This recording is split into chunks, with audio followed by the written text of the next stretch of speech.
Somebody tell the law, I got 100 more. If the blood pours, I got 100 more. Even my demigoddess got it for the cause. And you rock boy, you niggas rock boy. Somebody tell the law, I got 100 more. With 100 jaws. If the blood pours, I got 100 more. You're rocking with on the DEMEGOD podcast. Moor's Rise. I'm DEMEGOD, the big homie's big homie. Thanks for tuning in tonight.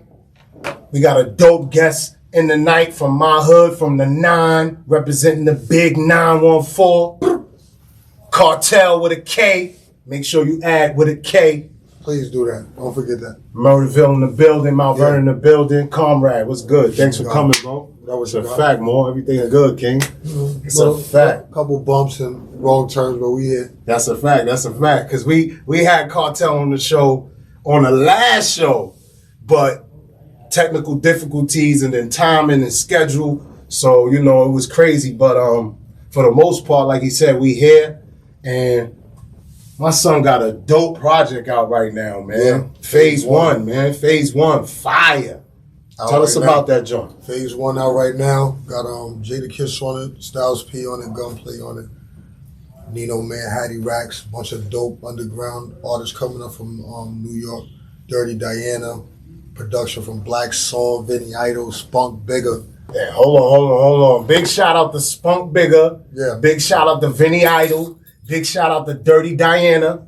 Yeah, all family. Everybody. All family, that's a fact. Those are the ones I can remember. He just named mad people. He got mad features. Nah, y'all, I don't know. Made my way down to Miami, got Gunplay on the joint. That's fire. You know what I'm saying? I got Styles and Kids, 2 legends, 2 niggas I looked up to. Yeah. You feel me? I saw those videos. Those videos is fire. Especially, I like the basketball theme you did with the Kiss joint. That joint was fire. Yeah. I almost thought I went out the box with that a little bit because a lot of people ain't really get it. They was like, yo, what that got to do with the song? Like, you feel me? And they ain't get it. And I was like, that y'all not even really listening to the song. Then if you think about it, I mean, but you got to think about it. And people not really thinking about shit now. They just want watered down shit that just exactly. Now, I mean, it was easy to go get a bunch of niggas to stand in front of the store, have niggas pull up a car, tell one of these bottle bitches to come, excuse my language, to come over here and, you know what I mean, shit up. But it was dumb easy to do that. Everybody's doing that. You know what I mean? But everybody's doing I wanted to do it in a way that shit all fit together. It meant what the song meant, you feel me? Because the song is Who Do You Think, the name of the song is Who Do You Think You Are, produced by Vinny Idol. And when me and Kiss sat down and wrote to it, like, it wasn't yo, we gonna write, like, you feel me? Because the hook was already on the beat. The Who Do You Think You Are? Yeah. Fire. So he was writing his verse, I wrote my verse, and we both attacked it on 2 different angles, though. His angle was more like a sarcastic, like, you know what I mean? Like, who you think you are? Like, exactly, you feel me? yeah. And I approached it on as you was looking in the mirror type shit. You feel me? Like, you being yourself, being faced with some trials and tribulations, and you looking in the mirror like you think you are, like, who you think you did? This is a gut check right here. So I did that I mimicked that in the video. In the beginning of the video, the niggas is beating up on the females in the basketball game, thrashing them. That's the sarcastic. Who do you think you are? Like, who y'all niggas think y'all are? Like, come on, it's a charity game. They got playing against the females, and you going dumb hard, like, you feel me? And then you got the girls who's sitting on the bench of the game and coming in down 15 to zip. You feel me? So that's the angle of who you think you are. Yeah, you down. You feel me? You was on the bench, but what type of player? What type of bowler? You gonna get in the game still and make your impact, or you gonna? I mean, who do you think you are? That's like, a fact. You feel me? Yeah. And I let the girls come back. I let the girls come back in the game and win to try to stamp that. You know what I mean? I thought it'd be good. It's something good to talk about. You know what I'm saying? Because people don't really like, especially in the hood, in the gutter. Niggas ain't making videos that people got to sit down and be like, yo, what that? Where you get the idea of that from? Like, you feel me? Niggas ain't doing that. Niggas is doing a regular old shit videos. You don't even gotta ask them. Word. So tell us a little bit about your music background, like where you from, how you started in the music, you know what I'm saying, and where you at right now. From Mount Vernon, New York, now I'm on 4. Sometimes in New York is silent, but we still be rapping them niggas still. That's a fact. I'm from the home of Heavy D, man. Pete Rock, CL Smooth. You know what I'm saying? Grand Pooba. Jadakiss the Locks. I mean, East Coast shit. That's a fact. Been rapping since Heavy D been running up and down my block for cardio. Mm-hmm. You know what I'm saying? I just been in the streets, been in and out of prison. Feel me? Same cliche, typical story.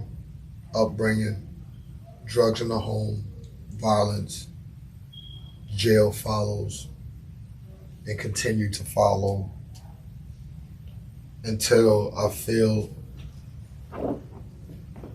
the punishment was gonna be too severe to take any more hits. You feel me? I got like 3 felonies now. It's over. I ain't got no. Can't play around. Yeah, they gotta be serious. I mean, and I ain't gonna lie, shit. Like I really, even though I'm from Melbourne, I really did look up to Heavy D. Like, you feel me? Like I was really one of the niggas who looked up to him, and not really because of his music, but because of what I saw through his music. You feel me? And I saw somebody who ain't give a fuck about what people was doing and saying. He was gonna do him. You feel me? It was easy to go in there, pretend to be like the street niggas, the YGs, and do all of that shit. You feel me? It was easy. He went in there and he was fucking Dwight Miles. He was Heavy D. Like, you feel me? He didn't care. I ain't cursing. Nah. I'm rapping for these bitches. I might bust a dance. Niggas ain't telling me nothing either. And niggas ain't telling me nothing. Like, you're not telling me I'm pussy for doing that or none of that. Or soft. Of course not. Soft or none of that. You feel me? Nigga, respect, have shit. And that's why I looked up to him. I was like, yeah, bro, you're gonna do it. Just, you know what I mean? Well, I think not give a fuck about what people think about your shit. Yeah. It's funny that you talk about cliches, and most of the artists that come up here, you know, 85% of our stories are the same. Yeah. Prison, drugs, guns, music. And that's by design. It's not no coincidence. I don't believe in coincidences that all of us is the same, because we're not. It's just that we're being pushed in the same lane. We're being pushed in the same cage, bullpen. You feel me? We're being placed. Word. So, you know, I think it's important. Yeah, heard it. That's a fact. Heard it. That's a fact. And it's institutionalizing. You know what I mean? But we breaking out of that, and I commend you on your music. I always watch you, you know, come up. I knew you for a long time, and I commend you on everything that you're doing. You know what I'm saying? You are basically not a statistic. Yeah. Feel me? There's a lot of our brothers that from our town, they ain't make it. Yeah. That are in jail, or, you know, mental health problems. I was about to say, because there's a lot that made it, but they still ain't here. Like, you feel me? Like, what niggas been through, what niggas saw, is like, shit traumatizing to a point where niggas don't even know that they traumatized. You feel me? You don't even know it. You desensitized to so much shit for so long that you don't even have the awareness of the long-term effects that all this shit is gonna have on our brains. That's a fact. And then we mixing in drugs and alcohol with it. So it's like, like Walking Dead, like zombies, like Nas said. You being herded, like, you feel me? Yeah, that's a fact. They just putting fucking they just putting Henny and Douce in our feed. That's all I see in my feed. I see ass, Henny, Douce.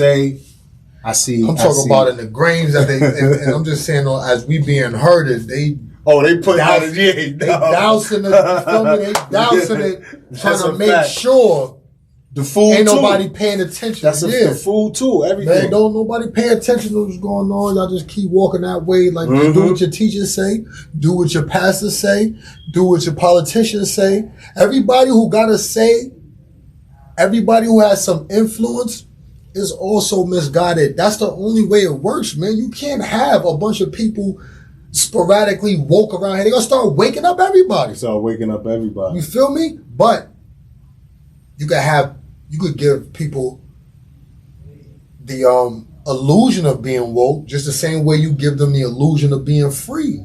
That's a fact. You feel me? We all sit in an illusion. We all still slaves in prison, bro. They just took the fences down and gave us things.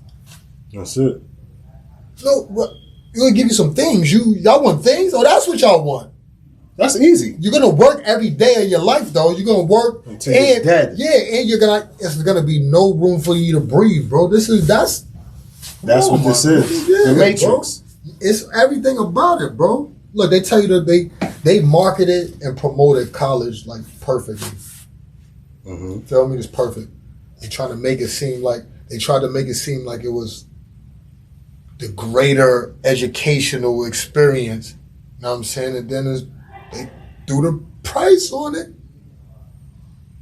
Private type, you feel me? Education, this is private. That's not even. These are private entities, though. The worst part is the education is paper bag. Like I got Moors that could blow holes in most of their education system. Because their education is based on compliance, not fucking intelligence. Exactly. It's not based on dissecting shit and having your own opinion about shit. It's based on compliance. Yeah. If you are able to comply, you can breeze through this system. All you got to do is comply. Do everything we tell you to do, how we tell you to do it. And you're going to breeze through this system, and then we're going to have a place for you somewhere else, but we're going to tell you what to do and how to do it. That's a fact. That's a fact. Because that's the way we're going to keep the system working, bro. Mm-hmm. You know where the only place you really going to be educated is, bro, is in the streets. And I don't mean the streets as in with the drug dealers and the robbers and killers. I mean untainted knowledge, you feel me? Straight from the source, like straight from the sources, straight from people who experiences these things. This is where you're going to get the best knowledge at, bro, because this shit is going to teach you how to roll with the punches of life. So what they call it, they say LOX, living off experience. Yeah. Shout out to the locks, Double R and all that. You know what I'm saying? D Block, living off experience. I want to ask you though, what was it like working with Gunplay, man? Gunplay? Yeah, Gunplay. I know he's in Miami, from Miami, right? Yeah. I like Gunplay. Gunplay is cool. You feel me? It was cool. It was a good vibe. It was funny because we work with the same engineer in Miami. You feel me? My boy Steve. Shout out Steve. And I was asking Steve, Gunplay passed through us, see him, met him. You feel me? And Steve introduced us. And I just see him in the passing after that. You feel me? And I told Steve, like, yo, listen, I ain't rich. This Gunplay, like, you feel me? If an opportunity open up, like, I need a feature. Keep me in the loop. That's a fact. And he hit me one day. He was like, yo, you got some weed, right? I said, yeah. He said, you got fire, right? I said, yeah. He's like, all right, come to the studio. Lit. Like, bring like a couple O's. I said, all right. Came to the studio. Gunplay in there. What?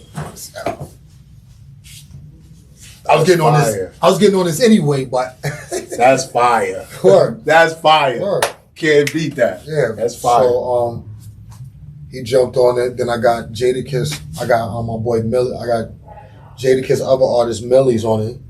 Oh, on the same song? Yeah, it's me, Gunplay, and Millie's. And Millie's. You know what I'm saying? Millie's from fucking Cambridge, Massachusetts, white boy. Shout out to Millie's. Yeah, shout out my nigga Millie's. He doing I'll big be things on right now. It's a fact. You know what I'm saying? HLR shit, high level rap. But it was I'm playing dope. Yeah, like dope. You feel me?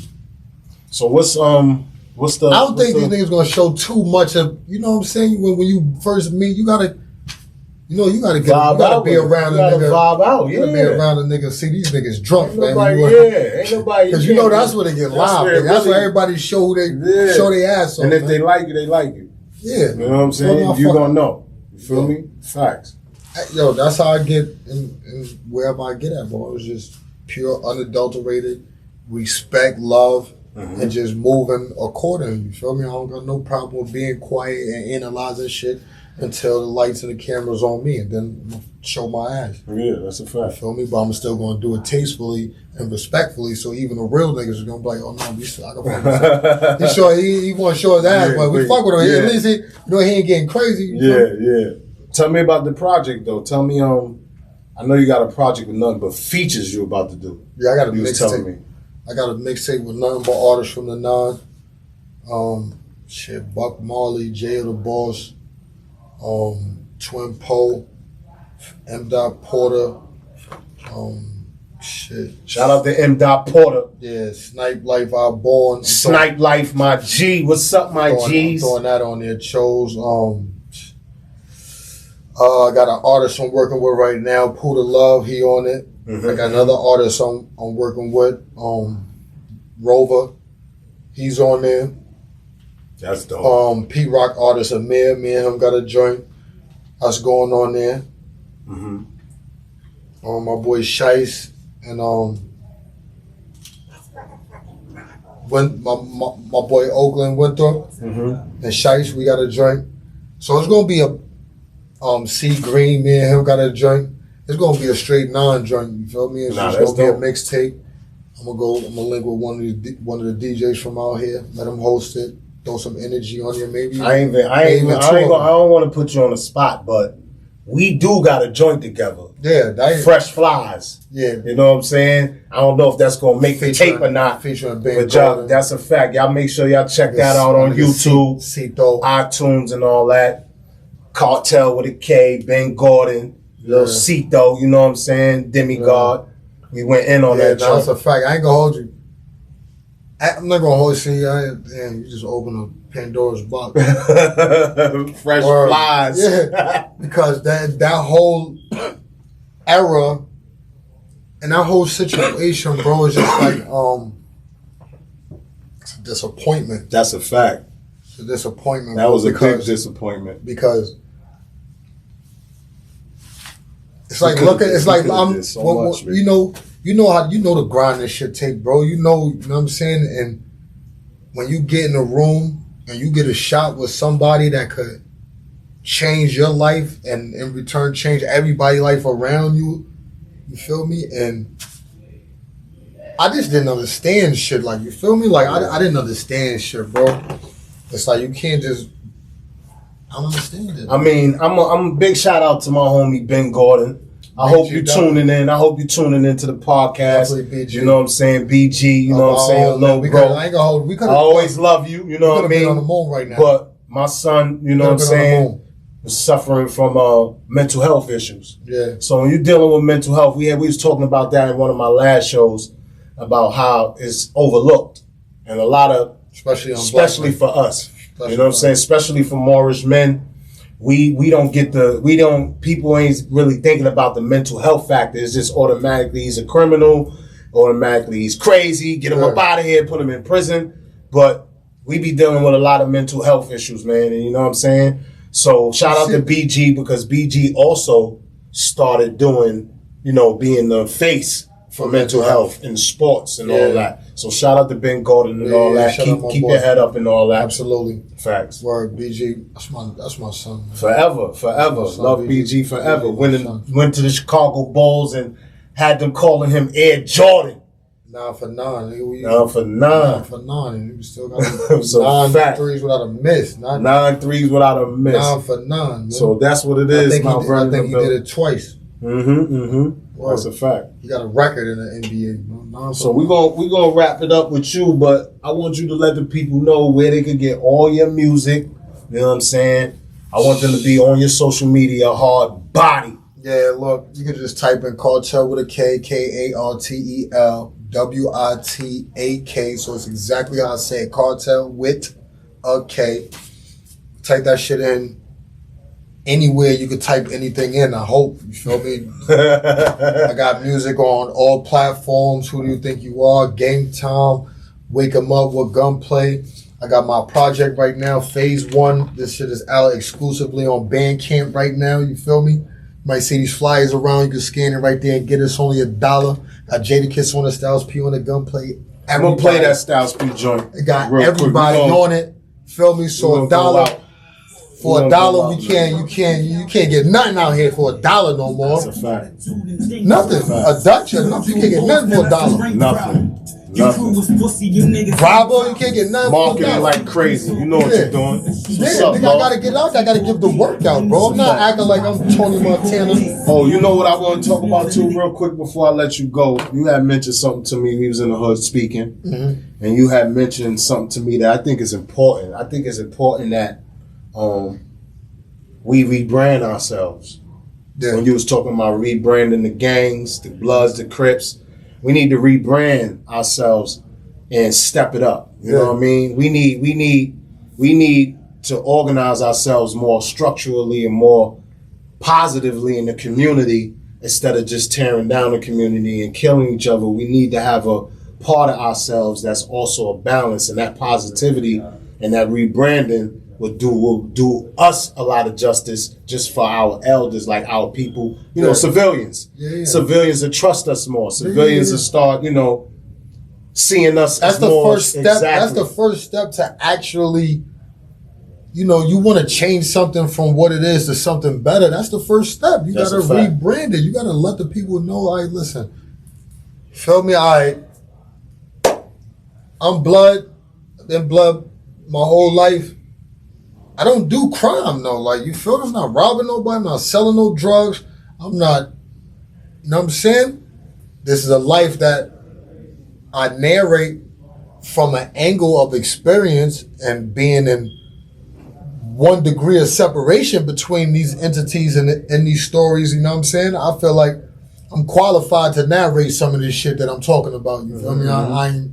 But the original meaning of the original purpose of blood is brotherly love over destruction. It's about oppression. That's a fact. Right, so see, I was talking to my boy.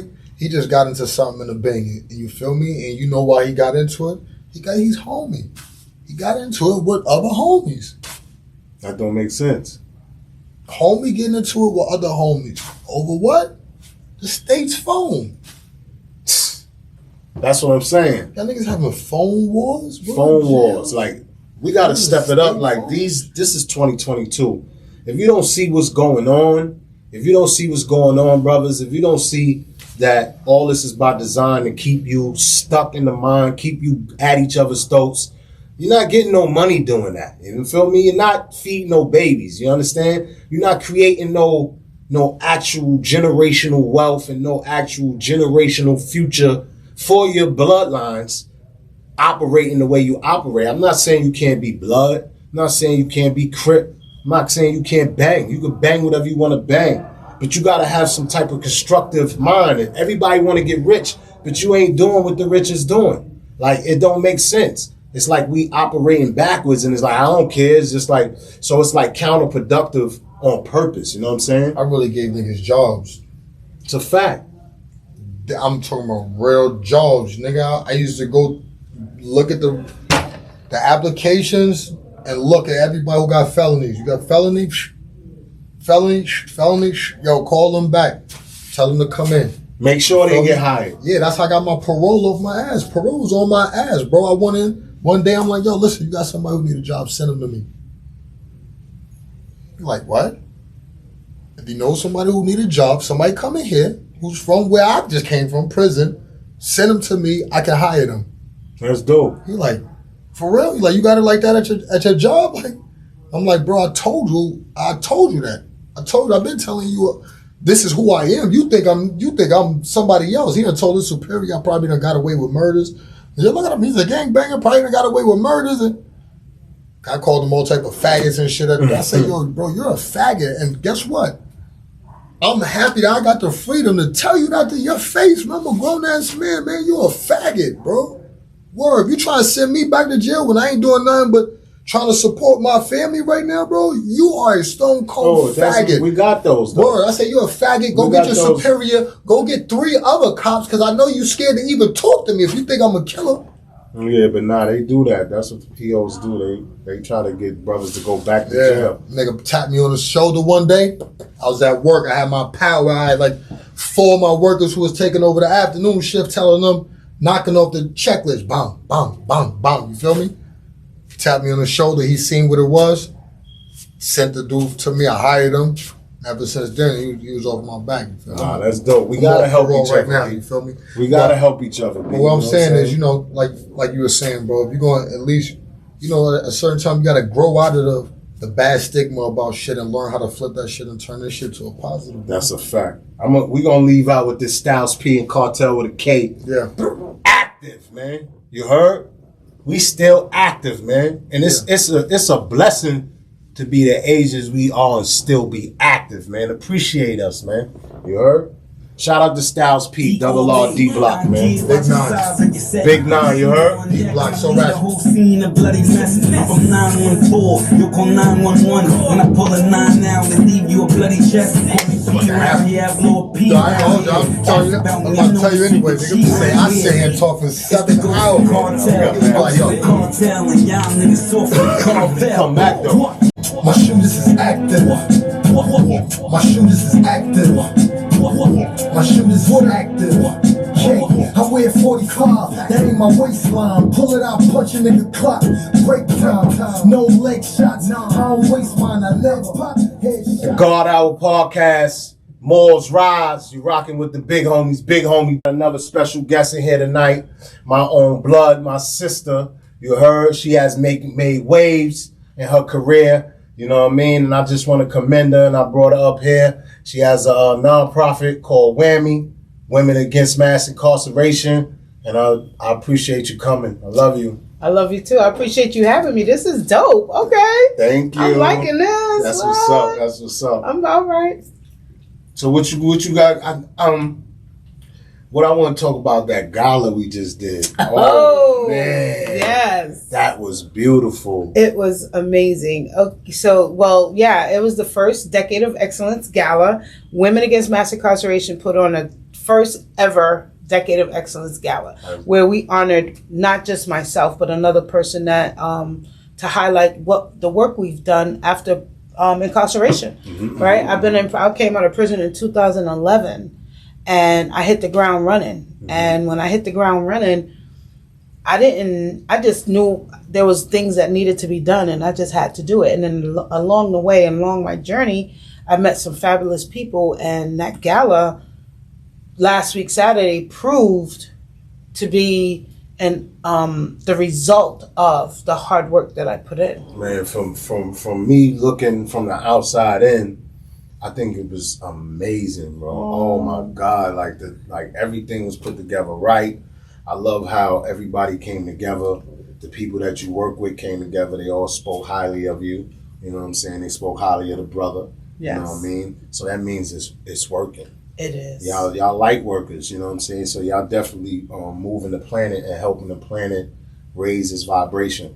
So I commend you on that. But let's start from the beginning. The beginning is you in prison. That's the beginning. Okay. Tell us your experience about, just why, your time there, and then after you got out, what you had focused and what you was doing. Well, I got sentenced to 135 months in a federal prison system. And going in, I already knew I didn't want to be the same person coming out. Going in, I was entitled, I was angry, I was resentful, I had a lot of hatred, a lot of hurt, a lot of pain that I had to deal with. And I said, when I go in, that's what I'm going to deal with. I'm going to deal with everything that I need to clean up. And, I basically was cleaned up from the inside out, right? I became full-fledged Christian into my work, into my life. Like, that's who I am. And God took that opportunity to just purge me, like literally purge all the yuck and ugly that I've endured up until that point. And when that happened, I knew that I wasn't gonna, because one of my prayers was, don't let me out if I'm going to return the same way going in. Yeah. Because I needed to be a mother, a sister, a brother. I mean, not a brother, but a mother, a sister, a daughter a wife, a auntie, everything, and be a good person in doing that, not just a formulation of, a facsimilation of, right? And I have 2 sons that needed me to be their mom. And they were the one that really kept me from getting in trouble, kept me on focus, kept me on point, to do and be better while I was in prison. When I wrote a whole business plan while I was in prison about what I wanted to do and how I wanted to make a change. And I started while I was in prison. See, it didn't work. It didn't happen when I came home. It happened the day I decided that I was going to turn myself in. And once I turned myself in, I knew that I was going to have to take these steps and meet these deliverables to do what was in my heart to do and be a better person. And that's what I did. So when I was in prison, I wrote my business plan. I actually created a program while in federal prison, and it was called Reaching Out, where everyone, like, you have people that's in prison for an extremely long time, right? Like years, life sentences. But then you have these young women coming into prison and they're getting lost in the midst of things, trying to fit in, and the adaptation period just sucked them out. Where I seen suicides, attempted suicides, gang rape. I seen a lot. And I was wondering, I asked the question, like, what's really going on here? Because in my day, the older generation took care of the younger generation, but that wasn't the case. So I created this program, and I had the people that was in there for a long time and that was doing long sentences become mentors to the young woman coming in, so we won't lose as many. And it worked out, and it was a good program. And then I came home, I left it in the hands of a young lady, and she would give me praise reports and updates on what was happening. And I didn't just leave it and just let her go. I connected her to the captain, to the warden, to the psychology department, to everybody that I was connected to, so to make that a success. And that same drive and energy that I had in there, I just came home with it. Like, I'm not going back. That's not an option anymore, right? It wasn't my first time, but it definitely was going to be my last. Yeah, that's a fact. Yeah. I think that, I want you to finish, but I just want to point out and note that it's amazing that you're saying everything that you're saying, because me, your brother, I grew up in prison myself, and same thing. The gang rapes, the elders against the young, the gang violence, and I'm just like you. I didn't start a program, but I was regulating my house. You know what I'm saying? So all of that, none of that was happening in my house. Like, I can't control a whole jail, but the house I'm in, ain't no raping in here, family. You feel me? Ain't no taking advantage of nobody in here, family. Right. You feel me? And I had Bloods with me. I had Crips with me. Everybody loved me in there. So I understand, and we get that. Yeah. You know what I'm saying? That's why we brother and sister. We did the same exact thing. I'm so proud of you, by the way. I'm proud of you, too. But, you know what I'm saying? I think that we need more people in the system doing that. You know what I'm saying? And we need to take care of each other. Feel me? Yeah. So finish on. You came home.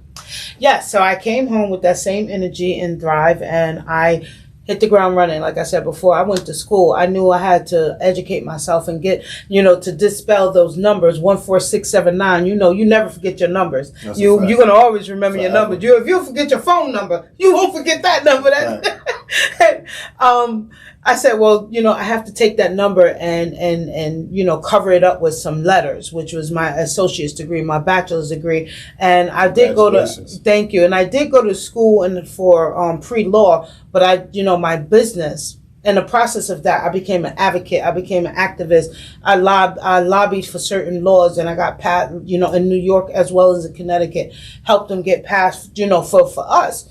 I'm a staunch advocate for women's rights as human rights, formerly incarcerated and incarcerated women. And that's my stance. Like, I stand on that. Women against mass incarceration. That's what it means. We are against mass incarceration, not just for the women, but for everybody. But my focus that I was that I had was women, because when I came home, I had to glean from the men's programs. I had to go to them. They didn't have women's programs. I'm like, wait, what am I supposed to do? I mean, when I tell you, I worked every program. I worked Fortune Society. I worked Osborne. I worked any program that I was allotted to me to work to get where I needed to be, to do what I needed to do. That's dope. And when I did that, so now I'm licensed in lead removal. I'm do floor care. Oh, I had a whole floor care team in the prison. What? That's what we did.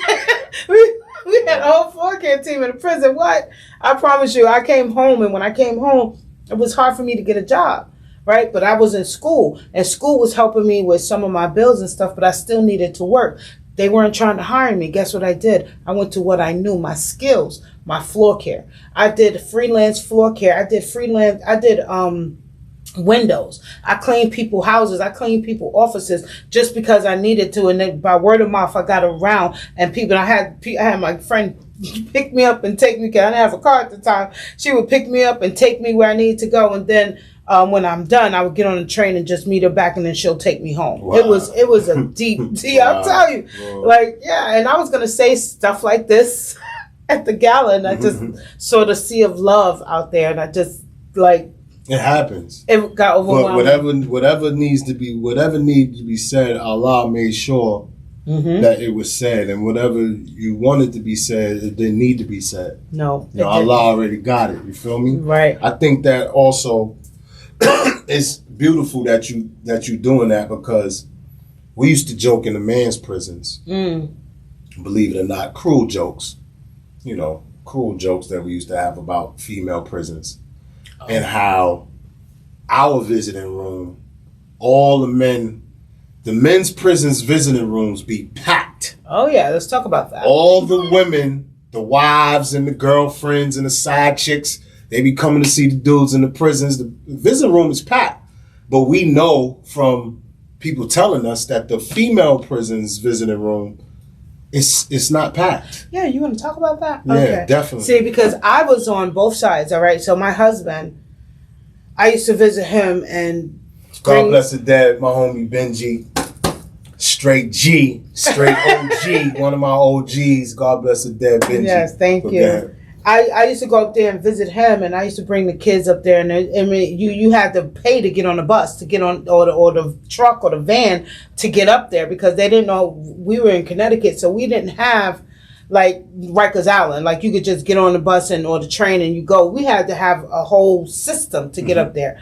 And there was this one lady that, she made a living taking people up there. She had her own little boyfriends in there, but it's like she had a boyfriend in every jail too. It seemed like, now I think about it, but anyway, I'm like, what? But anyway, it didn't matter to me. But we had to, and if I didn't pay her and tell her at a certain time that I want my seat and who I'm bringing, I wouldn't be able to go because of that reason. Because men prisons are always jam-packed. Jam-packed. When I was in prison, it wasn't that. It was like the family, the mothers, the grandparents, to bring the aunts, the aunties, to bring the kids to see the women in prison. And we always had extra seats, unless it was extra seats. I think that we have to understand that we at war. You know what I'm saying? Socially, we at war. And when you just look at us as a nation, as a people, the Moorish woman and the Moorish man. The reason why the Moorish woman visiting room is empty because the men are in prison. The men that probably would go see a woman in there, probably pen pal with a woman in there, they all locked up. And then you got the men who are involved with these women. When these women get locked up, they don't care about them. They don't come see them. And I think it's a travesty. And I think we should do something about that. Like, we should have like a program where these women are getting visits from people who care. You know what I'm saying? You don't even have to.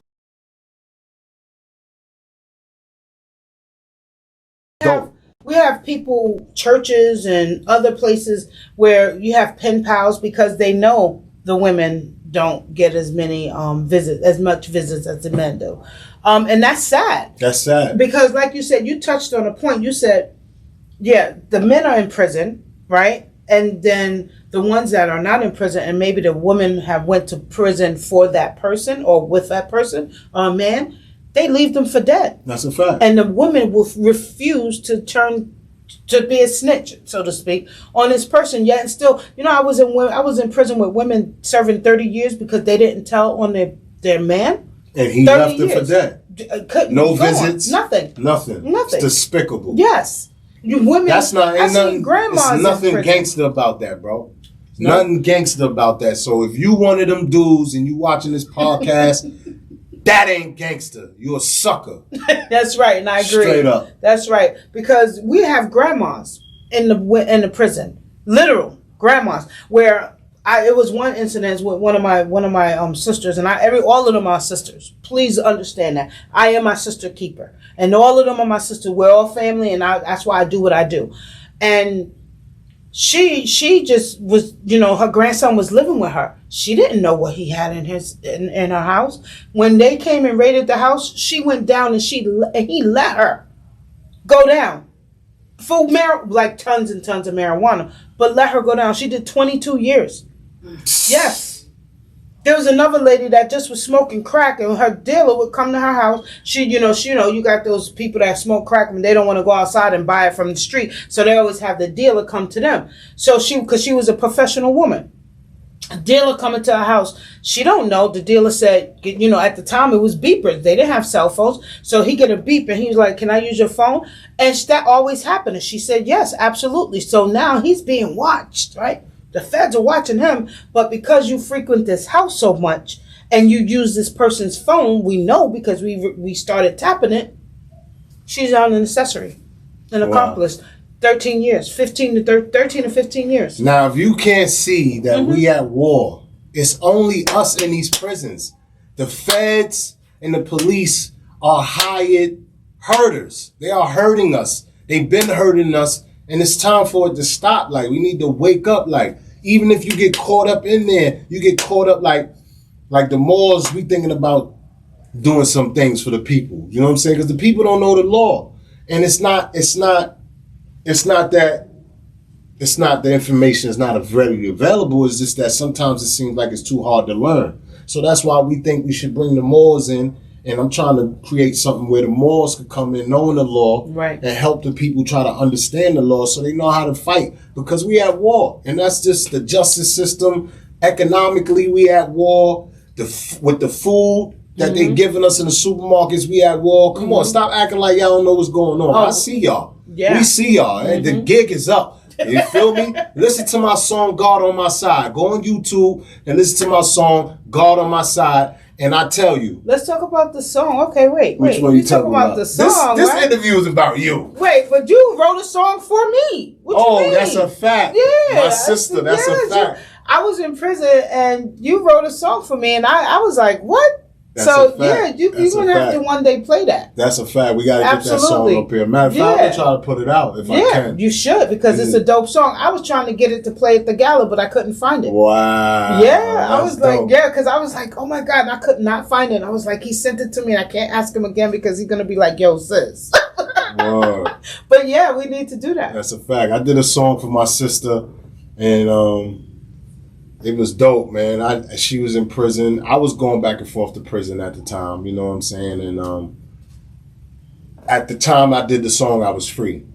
And all I could think about was my sister being locked up. And in the song, I talk about women not getting visits. Nobody talks about. So I did the song for my sister who was incarcerated, but I based the general concept of the song was bigging up the women and bringing awareness about how we don't talk about our Moorish and melanin brown skinned women who are in prison. You know what I'm saying? And it's the same thing as the men. Right. Majority of us is in there.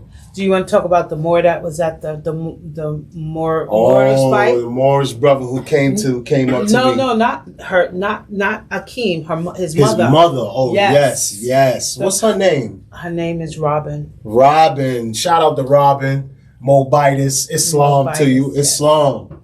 Yeah, she's powerful. Yes, she is. She's very powerful. And I'm glad we all connected. And she was like, that's your sister? I was like, oh, so I know, like, for the future, we're going to be doing a lot of things together, I'm sure. Definitely. Because I didn't even know she was a Moor. I was like, I didn't know that. So now when that came to light, I now know how to, as I just said, I'm going to have to reach out to her on a different level now because she's on my board and everything. And you keep asking me about the information. Now you got a woman that's right there. Exactly. So it's different from a man to a woman. That's so now knowing that, and y'all work together, so y'all have time. I don't really have time to really go through every. No, but I've learned a lot, and just sitting in there with your brothers, I was like, wow, you know me, I'm gonna ask a question. That's a fact. And I'm he mentioned Asiatic. That's what we are. Gosh. Asia. And I didn't realize Asia is the whole continent. Before we called it China, Africa, and before the Europeans broke it up and gave every continent different names. It was only one continent. It was known as Asia. So that's why we call ourselves the Asiatic Moorish man. They used to say Asiatic black man back in the 1960s. Yep. But now we already know there's no such thing as black people. There's no such thing as a black man. Black is a color, not a race. We are Moors. And that's another thing I want to say. You can't become a Moor. You can't join the Moors.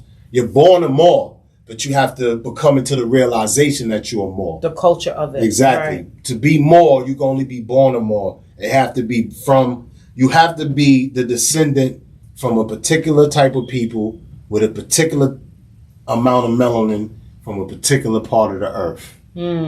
And that's just what it is, you know what I'm saying? Right. So I'm glad you and her really connected because I want the family to know what I know. And it's just hard when you're a light worker. I'm a light worker. We the two light workers in the family. So it's hard when you have a family full of not knowing people. Feel me? I'm going to tell you I call them black zombies. I don't care what you say.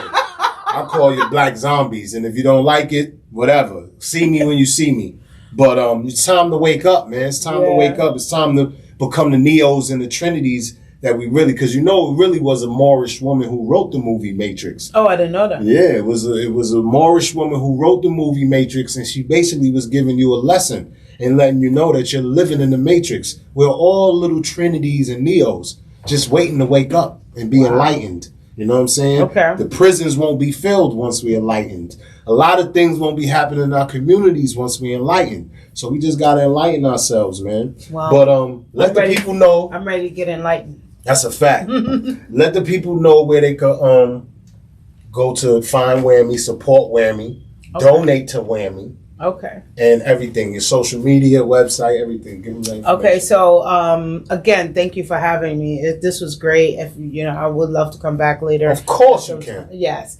Okay, so Women Against Mass Incarceration. We is AKA WAMI. Social media is WAMI CT1 on Facebook, Twitter, as well as Instagram, IG, and our website is WAMI. www.wamict.org, and you can donate from the website directly, and you could go to PayPal, WAMICT1 at PayPal to donate as well. But reach out to us if you know somebody that's in prison, a woman that's in prison that need help to navigate through the system, or need just a commissary bag or some type of assistance or support. Reach out, because that's what we do. And it's not, even though we're based in Connecticut, I started in New York, and I don't stay in New York and Connecticut. I work in wherever someone needs me. Federal prisons is everywhere. Federal, right? There's no jurisdiction with that. I'm all over. I go to Florida. I go to Puerto Rico. I go to DR. I go everywhere. So please don't hesitate to reach out if you need to. Again, it's wamict.org for the website. WAMICT1 for all social media platforms. WAMI is spelled WAMI. Women Against Mass Incarceration. Yes. I love you, sis. Thanks love for you coming. too. Absolutely. All right. I love you. All right, y'all. Thank you for coming, and we be back, man. We be back. The God Hour Podcast. This is Demigod, the big homie, and we live, man. Peace. This the God Hour Podcast. We about to pay these bills. I'm about to pay my own bills. Tomorrow, March 25th, Song will probably be out by the time this podcast pop up on your YouTube notification. Black Diamond coming out, featuring Jamel Saladin and Demigod. Make sure you tap in. Spotify, tap in. iTunes, tap in. Deezer, tap in. Google Music, tap in. Fire. All my conscious queens out there, the brown and the blue black, celebrating and venerating the dark-skinned woman, you heard? So Black Diamond, make sure you tune into that, you heard? Like, comment, share, all that, man. Let's go. More Money Entertainment, Rise of the Moors. It's on. The God Out Podcast, rocking with the big homie Demigod. I got my Moorish brothers in the building. You know what I'm saying? Islam, Flying Gold. Islam. Other Moor, what's up, Moor? What's your name again, Moor? More down. Mornel Bey in the building. And I am Demetrius Saifullah Bey. We're going to drop some science on you. I brought the Moors here because they got a presentation they going to do. And I think it's well needed. It's time for us to have the floor in the entertainment industry. You know what I'm saying? It's time for us to mix these platforms in with the science so we can get the word out, because that's really what we're supposed to be doing. We're supposed to be the teachers and light bringers and very active on the planet. So word, it's a beauty and it's a blessing to have y'all here, bro. More power to y'all, you know what I'm saying? Rise of the Moors, you know what I mean? Temple number 10. These are my brothers. We all out of Temple number 10. Shout out to Nature Bay, you know what I'm saying? Grand Sheik. And yeah, brothers, what's going on, bro? Talk to the Moor. I'm glad to be here, Moors. It's been a long time, man.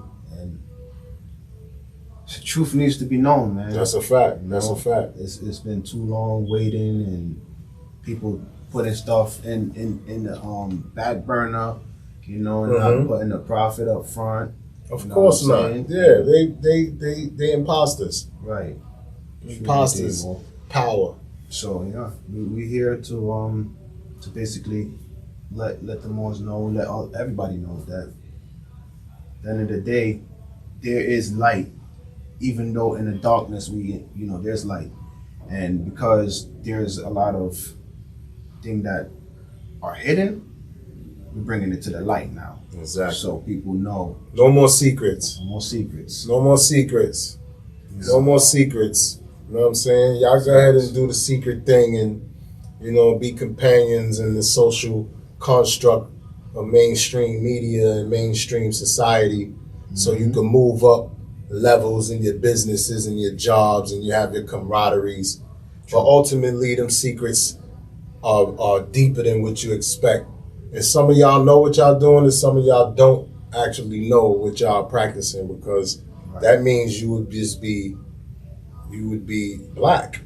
You would be dead if you know you practicing something that kills you and your people off mentally, and you still being involved with it for fame, for riches, for power. You know what I'm saying? Yeah. But this is a new day and age, and we're going to do what we got to do until the time comes when whatever we think is going to happen might happen or might not happen. But the truth is going to be told. You feel me? And that's the main thing, the truth be told. So we was just building right before we turned the cameras on. We was building about the Moors and how we was building about some high level. I can't even speak about it right now because I ain't even ready. I got to start these episodes off small and slow, you know what I'm saying, so they can understand. So let's just deal with the foundation. Let's deal with Noble Drew Ali. First and foremost, let's get a summary of his amazing life story. Let's build on that. Okay. I'll start in his birthplace. There's North Carolina. He was born in 1886. He was born in 1886, January 1886, January 8th, 1886. So that's the first thing I would bring to the light, that we did have a prophet, like in our day in time, even though it was in the 1900s, we still had a prophet. Not saying you know, peace be upon the Prophet Muhammad. You know what I'm saying? In the light of our tradition in Islam, this is Ramadan, so peace be upon all the Muslims all over the world. You know, to all Muslims, everything like that pertaining to Islam. And also, so like Noble Drew Ali, he was born in the state of North Carolina. You know, he lived on a reservation with his mom. I want to bring, not to cut you off, but just to reinforce the more that Allah raises every prophet that has ever been raised, because there's more than one prophet. It's not just one prophet.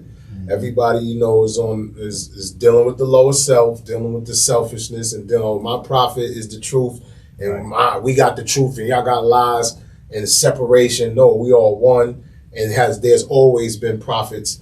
The earth has actually been destroyed 6 times, and we are on the 7th go around. True. So there's a history of the earth and of people and of civilizations that's been lost. So what we hearing now from the scientists is just what they know and what they're just now figuring out. And really, my ancestors knew more than what the scientists knew today. Right. With all their technology, my ancestors knew where certain stars was and all that, and certain things about things mystical that they just now realizing and just now coming into bear witness of. So peace be upon the Prophet Muhammad. We bear witness to the Prophet Muhammad, but we also bear witness to the Prophet who was rose up in the wilderness of North America at the time when we needed somebody. Right. You feel what I'm saying? Because that's the thing, like, we needed somebody, and Allah sent Noble Drew Ali, and Noble Drew Ali was that was the beginning. That was the beginning, because when we came out of slavery, Jim Crow, y'all couldn't read and write. None of our grandfathers and great-great-grandmothers and grandfathers, even though they wasn't slaves no more, a lot of them ended up in Central Park. Right. Central Park used to be a neighborhood for the Negro, blacks, colors, and African Americans, which is deaf, dumb, and blind. They couldn't read and write, so when you deaf, dumb, and blind, that means you can't read and write. You don't know yourself. You don't know Allah. You know nothing. Sure. And that's how they was released into society. Sure. But they had skills of working and all that. But let me get back on the topic of what was we talking about? The Prophet. The Prophet, Noble Drew Ali. The summary of Noble Drew Ali. Let's get back to that. Right. So yes, also the Prophet, in the early age, a teenager, he left home. He was sent to live with his aunt. And after about 3 years, he was 14 when he left home on a reservation. And also he was in North Carolina, South Carolina, North Carolina. North Carolina. Yep. North Carolina. Facts, North Carolina. And he went to live with his aunt. And now, after he lived with his aunt for about 3 years, he reached 17 years old. He went over into doing his travels. So he was given permission to go and join the circus. He joined the circus. And he started traveling with the circus, finding different places. India, Africa, Europe, etc. So he was known in that circus as a magician. So he knew how to do certain things, you know. That people couldn't explain. Right, that people couldn't explain. So, you know, he found himself traveling all over the world, and he bared off from that, the circus. He started to go into different schools of thoughts now, you know what I'm saying? So he started to, like, practice different mysticism. So now, fast forward a little bit to where he reached about maybe, I would say like 30 years old. He was in Egypt. That's where he found himself. So with the sages and the hierophants. So he found himself there. So they told him, all right, we're going to make you enter into the schools and all. We just want to take you through a test. So they blindfolded him, put a blindfold on him, and then told him to enter into the pyramid through one of the secret trap doors. Once he went inside, they told him he cannot take off the blindfold. He has to come out of there with the blindfold on. So what he did is he came out the Sphinx's palm. That was symbolic of ancient prophecies that was supposed to come, that never came. So once that happened and he came out the Sphinx's palm, they already knew who he was. So that's when they labeled him the noble one. See? That's where he got the name noble from. And then from noble, he was called, his birth name was Timothy Drew. So, but he was now known as the Egyptian adept at that point. At that point. Right. It's a fact. And so now, you know, from Egypt, he traveled to Mecca. That was in 1913. And let me tell a story about that. Islam. So, he didn't only travel to Mecca, he was sent to Mecca to take his Shahada. That's a fact. So basically, like I told y'all, socially, economically, spiritually, there's a war going on inside of us and outside of us. Right. So these priests, Egyptian priests, knew about the ignorance going on in North America and with the children of the the 12 tribes. Right. Going through the oppression that they was going through in North America. So they said, definitely you can't go to North America talking Egyptian science, because they have already brainwashed them through Christianity to teach them that Moses had a enemy, and his enemy was the Pharaoh of Egypt, and the serpent who enticed Eve is symbolic to the serpent on the Pharaoh's head. Right. So all of these stories is pushing us further and further away from our ancestors' true foundation and true truth, which is on purpose. You know what I'm saying? Why would you give slaves a Bible if they couldn't read? Right. You didn't allow us to read, but you gave us Bibles. True. And told us we be good Christians, and indoctrinated us with a whole bunch of malarkey on top of the truth. You understand? So he couldn't just come over here and just do what he want to do. You understand? It would have been red flags. True. So they said, it's not like they lied. It's the truth that I always try to convey to a lot of people all the time. Islam Muhammad brought Islam to Arabia, right? But Islam existed before Muhammad existed. Right. The science and the culture of Islam, before it was a secular religion, it was a culture. True. Before it was a secular religion. So ultimately, Islam is Hotep. Yep. Hotep, we was just talking about how Shalom, the science and the culture of Shalom, Hotep, and Islam, all three words mean peace. So you got transliterations of the same science in different languages. So Muhammad brought that to his people, the science of peace. Islam. So That's a fact. Noble Drew Ali now had to amalgamate within that science, because that science had already circumvented the globe. And if there's 1 billion Muslims today, just imagine how much Muslims there was around the globe at the time of Noble Drew Ali. But how many Muslims came to save the Negro, blacks, coloreds, and African Americans? Tell me, how many Arabs? Please tell me. Please tell me. And I hate calling y'all Arabs because that's like derogatory. Right. Y'all really Moors, but I can't call y'all Moors because y'all won't accept that. Right. So it's like, okay, I'm gonna call you an Arab because that's what we call y'all in New York. But I know it's derogatory, so no disrespect.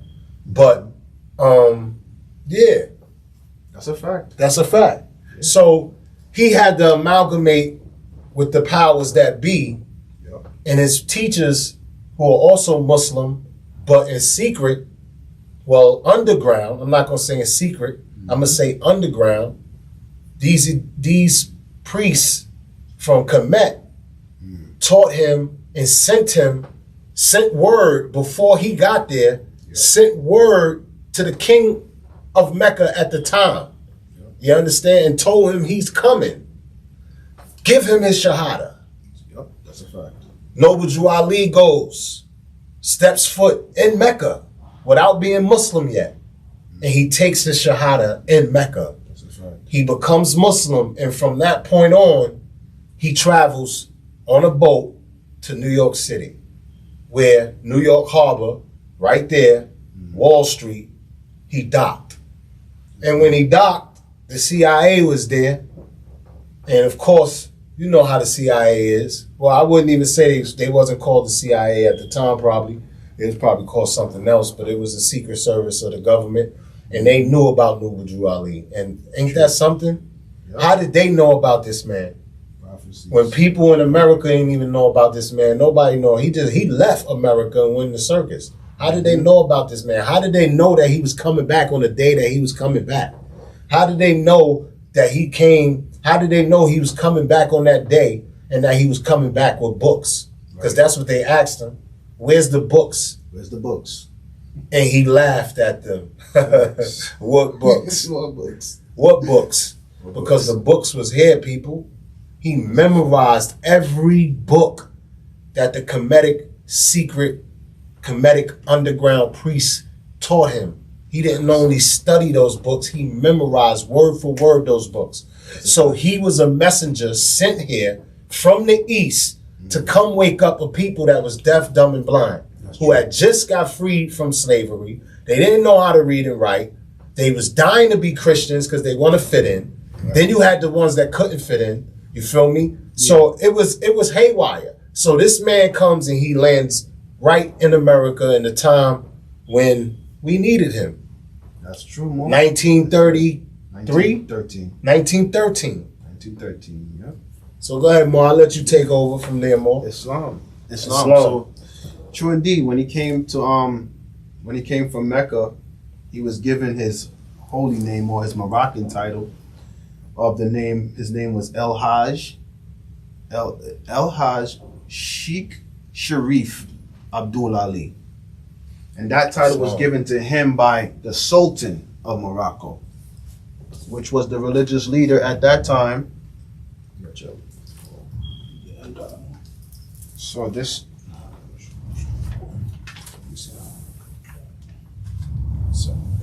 So this is the Holy Koran of the Moorish Science Temple of America. Islam. So in here, that's the Prophet Noble Drew Ali. And also, this is the Sultan. That's the Sultan. Sultan Abdul Aziz Ibn Saud. Saud, yep. Saud. And he was the descendant of Hagar, now the head of the holy city of Mecca. That's a fact.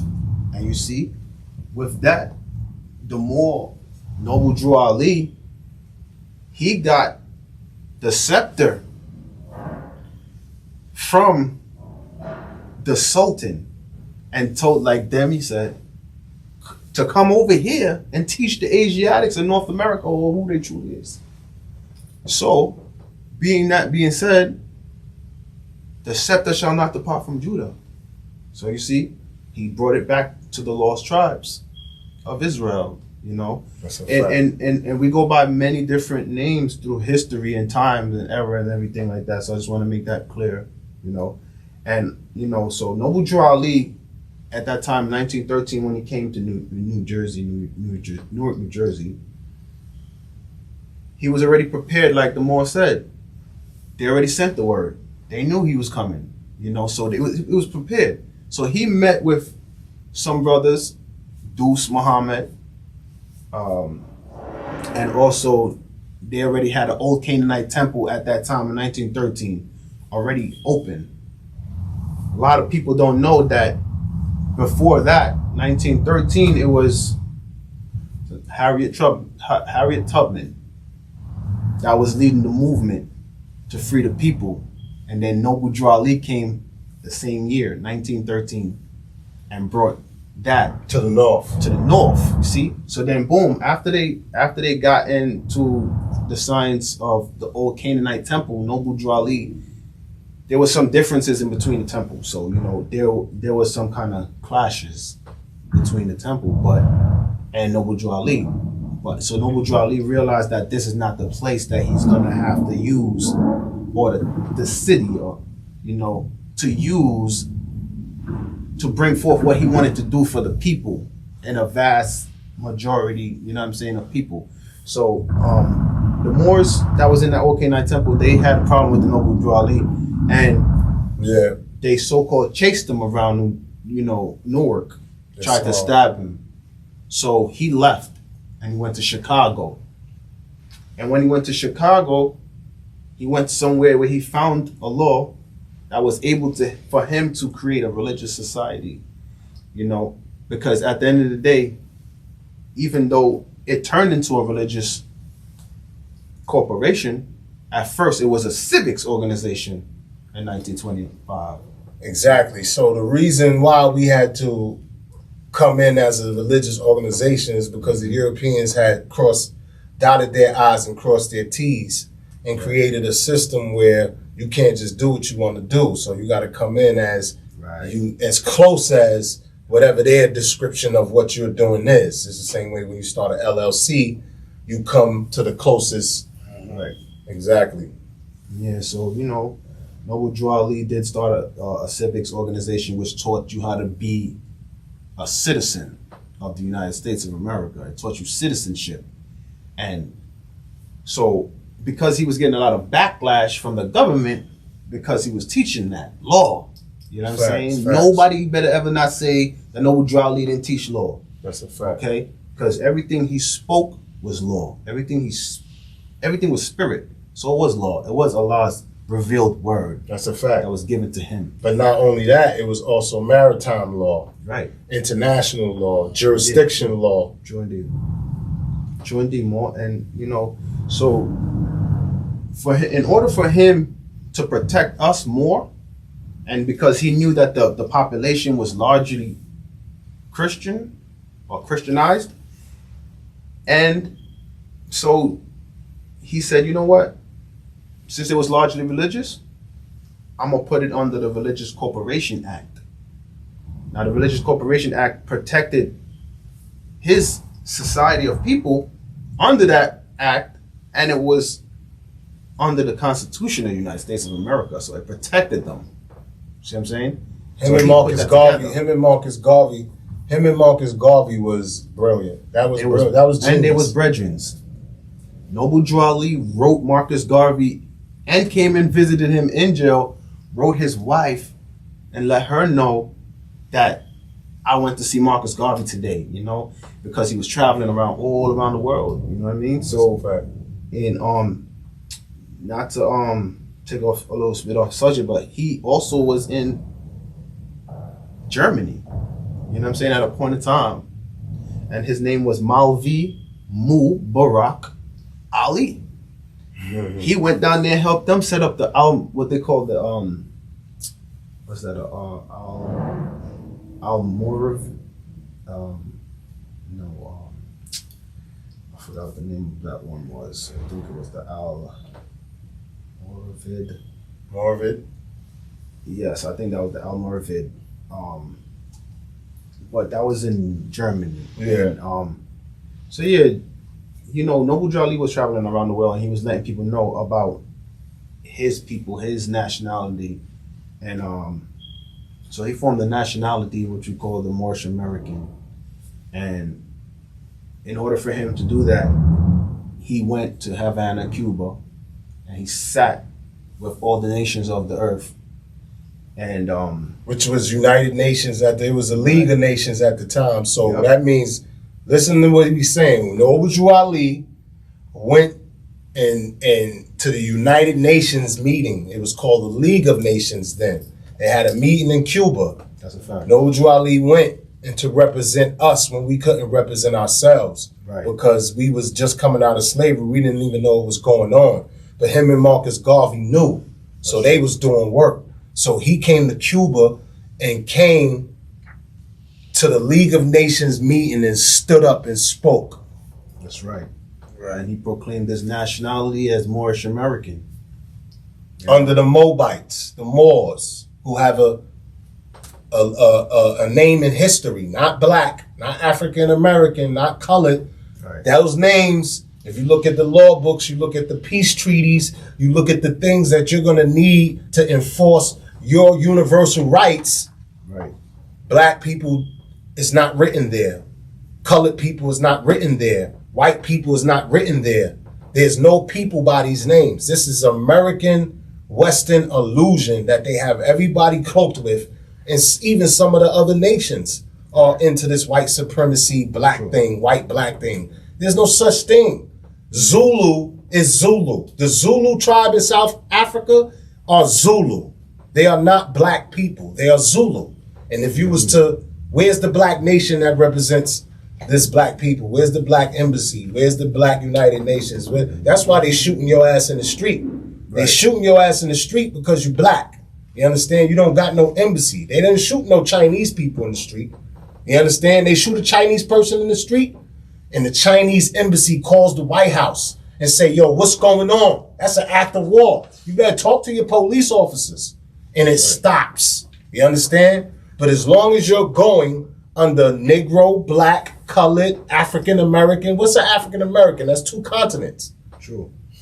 You don't have no rights because under the law, there's nobody named that. So we need to wake up. These Europeans, when they go to United Nations, they call themselves Caucasians. They call themselves Europeans. They know who they are. They enforce their acts and enforce their legislations according to their ancestors. So Noble Drew Ali came and he went to Chicago, and I want to talk about Chicago because Chicago is like the lifeblood and the heart of this drill music that's taking over the country. You feel me? With the kids. Yeah. So the drill music is from the gangs, and the gangs is from what? The gangs stem from something.